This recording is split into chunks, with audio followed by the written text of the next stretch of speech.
morning for most of those guys. It's been a lot of fun going through the process with these guys. Believe in obviously their athleticism, but just as importantly, who they are. And like to thank their families for entrusting us with their sons here for the next 3 to 5 years. I want to congratulate our staff. That's our full-time coaches, everybody inside the building, our personnel department, our on-campus recruiters, and our training staff. Just everybody. It takes everybody inside of the building to recruit elite players, and really proud of the effort that everybody put into it. And I think it speaks to who we are.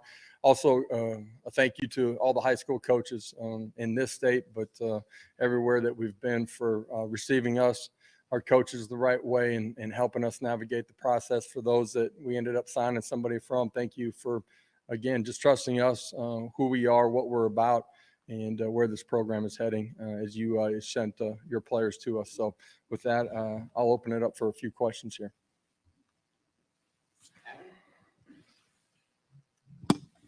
Nico's got some time in these bowl practices. He's got some interactions he can have with Joe and Taven.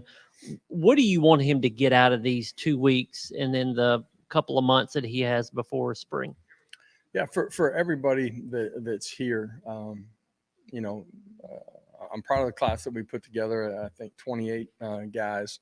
For the guys that are here right now, currently, Nico included, you're not going to walk into the back end of the season, learn an entire playbook and know what to do. You get a chance to sit in meetings. You get a chance to go out there and do a lot of individual work, get a chance to compete in some one-on-one situations. As much as anything, I think they learn the tempo of the game. They learn what it feels like to be a college athlete. I think it creates urgency in the way that they prepare when they get back to campus. And even during the downtime, for us, our guys don't arrive until later in January. There's a lot of time between now and then. And so I think it speaks to the urgency that they feel that they have to have. And so it changes the way they approach the weight room. It changes the way they prepare, understanding our playbook, some of the fundamentals and technique that they're going to need to go compete at a really high level during spring ball. I just got done talking to those guys after practice, and really proud for the guys that have been here already and gotten a couple of bowl practices underneath their belt. First of all, you notice their athleticism and their speed, their length, their size, in particular for the guys up front. In this class, we were able to, go get guys that we think can help compete and grow and to have an opportunity to play. You got to learn it, earn it, and take it, but help us take a step. And, in particular defensively, just 2 years ago, we were hit heavy in the portal, right? For us, continuing to recruit that defensive side of the ball to add the depth that we need, along with the athleticism that we want, is extremely important. And so for everybody that's here, I think it just helps create urgency in preparing for spring ball. And those guys have had an opportunity to spend time with our players. Our players that are inside of our building have been awesome with them, showing them what it means to be a Tennessee football player, what the culture is inside the building. They've had an opportunity to hang out with them outside of this building. We've done some team building stuff, and I think it's been a great experience for all of them.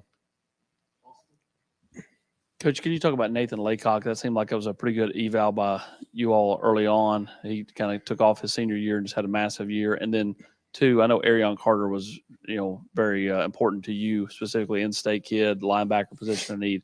What was it that you liked about him? Yeah, Arion, super athletic, smart, competitive, one of the most mature guys that I've gone through the process with. Just, what he was looking for, the questions that he asked, every time that we had a conversation. He pays attention to details. You can notice that by the questions he's asking about a previous game that we played, also in the way that he prepared for the games that he was going to play. That linebacker position is somewhere that we had to add a bunch of guys to, just depth wise, and I'm proud of the recruitment of Arion.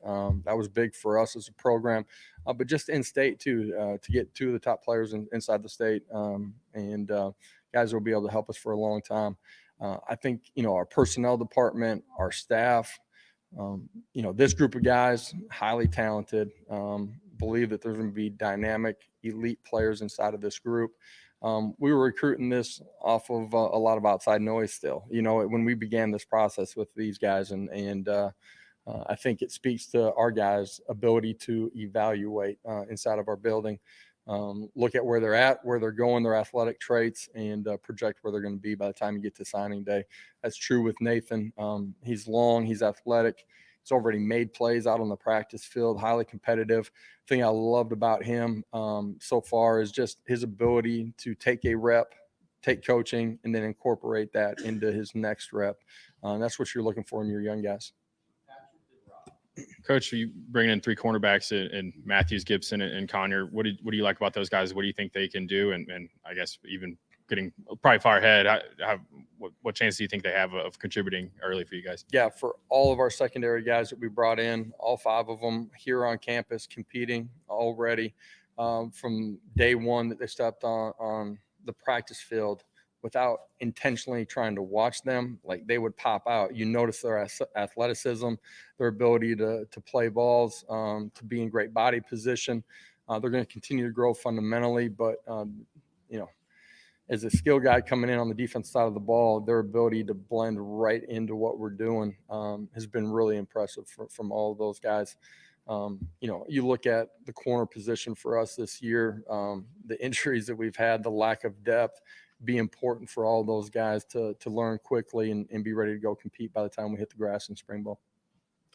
Coach, you've talked about length and athleticism a lot already, specifically up front at defensive end or Leo with Hobbs, Chandavia, and Caleb. What can you say about the potential of those 3 guys as pass rushers? Yeah. To me, if you're going to start from scratch and build a program, it starts up front. And we're not starting from scratch, but that's the quickest way to affect the game and affect the way the game's played defensively, which changes the entire scope of the game in all 3 phases.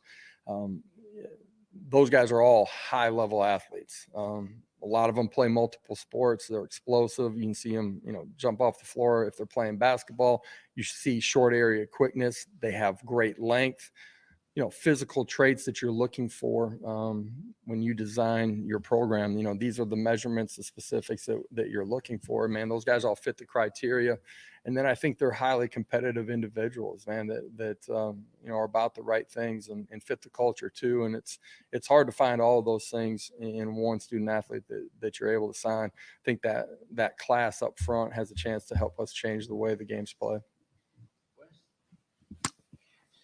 Josh, with Castle's the tight end, obviously y'all are replacing at least one tight end going forward next season. Needed some more depth there, I guess, 2. What did you see from him? What did you like about him? And is that a position where you're still looking for guys? Yeah, in the tight end position, just, the roster that we inherited, being limited in the number of guys you could sign a year ago, all of those things. It's just that's a real position of need for us. And as we try to replace young man like Callan is athletic, has the ability to play in space, physical size, strength, and explosive power to play in the core as well, which is something that we have to have. You guys know that's a huge part of our game. Smart, competitive, fits the traits. He's already here. I think he blends into the culture of that tight end room extremely well too. He's already connected with those guys. Looking forward to getting him healthy and rolling here when we get back in January. Specifically, Cam Selden can kind of do a little bit of a lot, playing run back and a wide receiver. What do you guys like about him, and where will you look to start him off at? Yeah, dynamic player. You look at his junior tape, was electric as a defensive player as well. He's a football player, instincts and then athleticism. Has the ability to help you in the return game as well. He's a guy that has position flexibility. And so for us in our tempo, that gives you formation flexibility. It gives you the ability to find a matchup and put him in a position to go win. A guy that as a skill guy offensively, you have a dynamic, explosive athlete that we feel like will eventually have the ability to be a home run hitter. You have a lot of different ways to get him the football. And obviously in what we do offensively, the creativeness that we have, we can find ways to use that weapon. Trevor Duncan, what does it mean to bring a guy from basically your backyard into the program? Yeah, huge for us. Length, explosive power. He's another guy that's a football player. He's extremely tough. He's about the right things. I love the intangibles that he's going to bring into the building. Can't wait to get him here. It's important that we recruit this state at a really high level. I mentioned that, in my press conference the first day that I got here. Taking the right players that fit who we are and what we're about, that also have the ability to play at a high level. And I like what our staff has done here inside of the state in this recruiting class as we continue to build it. And Trevor's a huge part of that. It's got a great future ahead of him.